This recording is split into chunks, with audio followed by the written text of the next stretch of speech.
Ladies and gentlemen, thank you for tuning in to the Music and Cigar Podcast. This your man, Eddie Roy, and you are tuned in to the Southern Cup Edition, hosted by 2412 and sponsored by Black Cigar Lounge. Let's spark up the conversation. I got my boots on the ground. And hey, nice to meet you, man. Good to have you on the show, Greg. Brother, happy Sunday, Doc. Happy Sunday to you, too, sir. man. So tell the people about this event, man. What you think about the event so far? Well, man, this 2025 edition is absolutely great. Black excellence, great men like you, your partner. Everybody's beautiful out here, bro. This is just a great black excellence. Yes, Happy sir. to be here. Yes, sir. Yes, sir. That's good, man. That's good. So let me ask you this, man. So tell us a little bit about your business. Tell us a little about your what you got going on, man. Well, I'm the owner of 2255 Custom Hats, based out of Atlanta. If you can think it, we can create it. And we came in town, we were invited to come in, we came in town, brought our hats down for the event, and it's really going great for us, so I'm thankful to be here. That's good, man. So you raised out of Atlanta. How long you been in Atlanta? Man, I've been in Atlanta since 1995, originally from Richmond, Virginia, capital city. Moved in my early 20s, and I've been there ever since. So you got the experience of Freakniks and all that Matter shit. Matter of fact, Freaknik 95 is the reason I moved to Atlanta. True story, bro. Man. Yeah, bro. Yeah, bro. Atlanta was just a different animal at that time, man. Yeah. You know? So I wanted to make it my home. And I'm thankful I did. Okay, so tell me a little bit about your business, man. You know, When we started about a little over 3 years ago. What's the name of it? 2255 Custom Hats. Okay. And we started in Atlanta about a little over 3 years ago. And I actually started wearing them myself. And I was just doing them for me. And one day a friend of mine had an idea, say, hey, I know we can go buy some hats wholesale. And that's where we started. And we've just grown from there. That's awesome, man. That's awesome. Let me ask you this. What's your best seller? What do you tend to sell the most? Well, actually, what we tend to sell the most are people's ideas. So, like, if you contact us, whatever you hold in your head, I can make sure the hat you hold it in your hand. Any type of hat? Just about there, any kind of hat, bro. I'm gonna say that hat is debonair now. I appreciate that, bro. It's killing it, man. It's killing it. How long? How long did it take you to put into making that hat that you have right now? Normally, this was one day. What I did today. Okay. That's pretty much a one-day deal. We went to Muhammad Ali card on there, you know, the people's champ, of course. So when you see this 2255 around the world, you know I'm the owner of that. Yes, sir. Just thankful for it. But if you can, whatever design you may have, overall, we can bring it. Like I can make this color, this particular hat, any color, any design, your favorite designer. We can do a Gucci, a Louis Vuitton, or whatever you may have in mind. We can make it happen. Right. Yeah. That's what's up, man. Any type of design, ladies and gentlemen. Any type of design, man. Yeah. And I say it takes a lot of craftsmanship, a lot of attention to details, correct? That's correct. And actually, we get out and ask, can women wear them? Fedoras were designed for women. When the fedoras were first introduced to the world, men were wearing cowboy hats. Okay. So now we wear the cowboy hats and fedoras. Okay. So it's for women as well as men. So if you like go to our Instagram, which is 2255 Custom Hats, you'll see that we have just as many women with fedoras on as we do men. That's what's up, man. And we I didn't know the history behind that. I didn't know that. Yeah. I didn't know that. Well, anything about the word fedora is actually kind of, as it relates to being masculine, it's a feminine word. Yeah, fedora. So, yeah. That's what's up, man.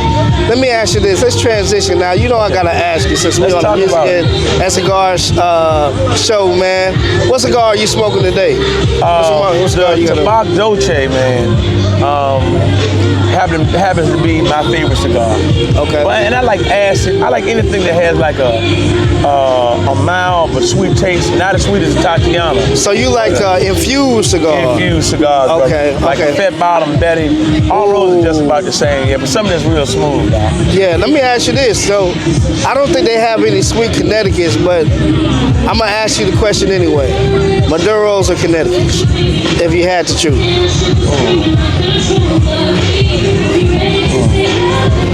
Maybe the Connecticut. Connecticut? Maybe the Connecticut, yeah. Okay.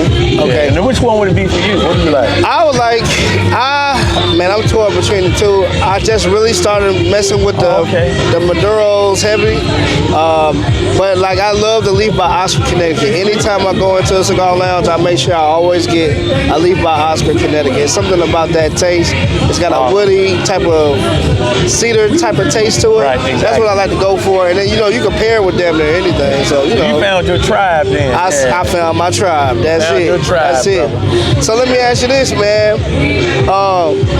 You mess with cigar lounges, right? Yeah. Do you remember your first time going into the cigar lounge and how you felt going into a cigar lounge? Well, I thought it was a very mature scene, man, and I think I may have been more so impressed with the caliber of men that were there. Mm-hmm. You know, I'm somebody, man, I really love the idealism of black excellence. Right. So the first time I went to a cigar club, man, it looked like all those guys were millionaires in my mind anyway. You know what I mean? Bossed up and everything. Very polished guys, you know. Yeah. And I was like, I know the look. I was smoking cigars, but I knew the look was for me. Right. You know what I mean? Just the whole aesthetic of it, man, and just real laid back. And I like anything that's laid back. Right. Just real laid back, polished, and while I wasn't smoking, I liked the smell of cigar smoke. Right. Yeah. Yeah. I remember my first time going into a cigar lounge, man. I didn't know what I was looking for. I didn't know what I liked, what type of my palate adjust to it or whatever. Right. But I did get the notion, like, man, everybody in here got jobs. Everybody in here got everybody got something to do. Something you do something for a living. You do something for a living. You're exactly right. Something for a living. And I just like the brotherhood of cigar lounges, man. When you go into cigar lounges, it's basically like a brotherhood. All the brothers and sisters of the Leaf that's out there, you know exactly what we're talking about. You know what? And here's where we were able to get our start. Two brothers. And I was so impressed by these guys. One drove a Bentley almost every day, and the other owner drove this like $200,000 Mercedes, right? Yeah. And I was just so impressed by that. And those guys, man, happen to own the Humidor out of Snellville, which is Row and Burn. Right. And they allowed me my initial start. Mm-hmm. So what you're saying about like the brotherhood, man, 2255 was allowed that initial start at the Humidor out of Snellville. Now today, two other great pioneers in the cigar industry, man. We're at Cigar City. That's why Boutique is our store. It's inside Cigar City. And over there we got Julius and Alonzo. Just two really great guys, man, that were willing to open the door for another black man. Right. You know, and it's very important in this lifetime that we be doorkeepers. Connections, man. God sent me two sets of great doorkeepers, man. But that's the impression when I first met them, especially like Bro and Burn, man, these guys were like, they were so powerful, you know what I mean? Right. Almost like the complete opposite. Bro, very strong personality, very laid back, but man, I was impressed. I was like, man, look at these guys. And I've always doing their thing, man. I'm like, man, these guys, man, really have it going on. Right. But that impression of what you're saying, going into a cigar lounge. Right. You see nice cars everywhere, you know. Right. I haven't owned a few myself, but just in a presence where you already got the idealism that these guys are doing something big. Right. And they really were doing something big. Right. And I was allowed to be a part of it, so I'm forever grateful for that. Man, that's awesome, man. So you like music, right? Oh, man, of course. Okay, so let me ask you, hip-hop or R&B? R&B, definitely for me. Okay, I listen to rap, too. Yeah. But definitely R&B for me. Which artists do you think from the South for R&B? What are your top 3 artists from the South of R&B? Okay, Joe, my number one. And Joe was born in Albany, Georgia. I know a lot of folks think New York, but Joe was actually born in Augusta. I'm sorry. Augusta. Okay. Joe was born in. So I'm probably Joe's number one fan, man. I love it. Matter of fact, Joe was on our page and I had to. All of the things you won't do, man. That brother had you thinking. Like that's you about to steal my girl, man. Shit. So who would I say from the South? I would say Joe. Who else from the South that sings R&B? Oh God. I like the collective, man, of I like the collective of Pretty Ricky, and I'll tell you why so. Pretty Ricky. Well, I like Pretty Ricky because they were brothers, Yeah. or our brothers rather, and I love One the of them was idea of cousins family. at one point, yeah. Who was that? They was We're cousins. saying South. Well, we know we could go get KC and JoJo. They out of the Carolina. Okay, yeah. So we all have right. to say definitely KC and JoJo. KC and JoJo. That's a whole lineage to KC and Hey, JoJo. look, Alvin when- Richardson. do you remember when KC and JoJo came out with that album when they had All My Life? Yeah. And I do remember like that song, the song dun dun dun dun dun dun dun dun dun dun dun dun. It just seemed like that shit was Exactly. Exactly. Well, you know, they grew up in the church singing. yeah. So we were able to get a gospel and R&B twist with those boys right there. Yeah. So I would say, I'm trying to think who else. One more. Jagged Edge. Jagged Edge. Okay, Jagged where Edge. they from? And 112. You can't leave out 112. You gotta have 112? 112 there. But yeah, Jagged Edge. What's your favorite song in R&B right now that you play all the time, brother? Oh man, see, I'm a little old school. You know what I mean? And see, I'm from the Temptations. David Rebel, man, you dig? Yeah. Oh gosh, what would it's Joe. Joe is a heavy rotation for me. Joe. So you just about anything. What's your favorite Joe, song? By Joe. Oh gosh, well, I want to spot with that one. Which one would be my favorite? Probably Don't Want to Be a Player. Because Wanna when Be a that Player first no more? came out, yeah, man, I used to have a Mercedes at that time. I used to bump that song every day, dog. Because if you go back and listen to it, Yeah. Don't Be a Player had a real hard beat to it. You know what I'm talking about? Yeah, it would be Don't Be a Player. I think that might be one of my favorites right here. But his collection, man, is through the roof. Yeah. Last question, man. Let's talk about it. Last question.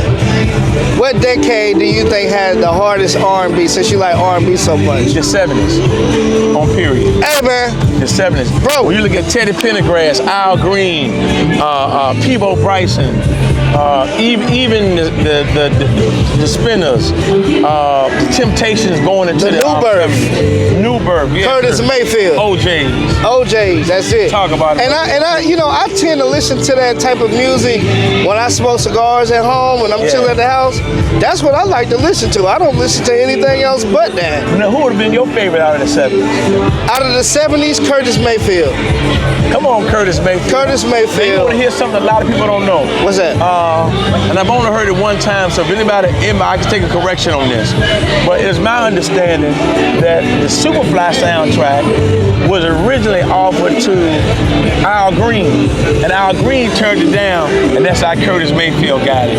Really? And so the lesson I take from that man is what God has for you, He'll always have for you.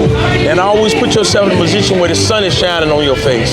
That's it. And obviously, that particular moment in time, wherever Curtis Mayfield may have been in his life, the sun, he had positioned himself for the sun to shine on his face because it changed the trajectory rather, of his dynamic in music.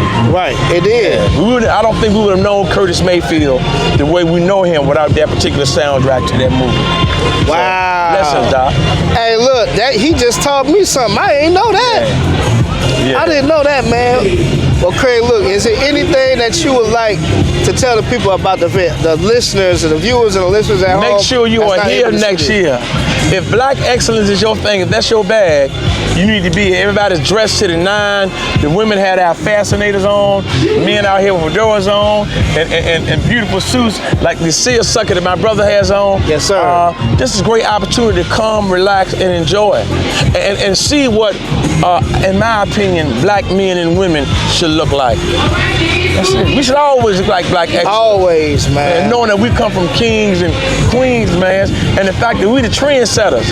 I don't care where you put a black man on this earth, we're gonna always set the trend. And the rest of the world follows us. You better believe that. Always. Well, do you want to shout out your IG? Anything else you want to tell the people? Yeah, we can be reached. Our Instagram is 2255 custom hats. Our website is 2255customhats.com. Look forward to seeing you. If you can think it, we can create it. If you can think it, they can create it. Hey, it was a pleasure having you on, I'm Craig. glad to be here. Thank you, brother. Hey, man, and like I like to say, ladies and gentlemen, brothers and sisters of the Leaf, it's not just called Music and Cigars. It's not just a thing. You see what I'm saying? It's not a brand. It's a lifestyle. Exactly. Let's listen, puff, and ash. Peace. I like that, brother.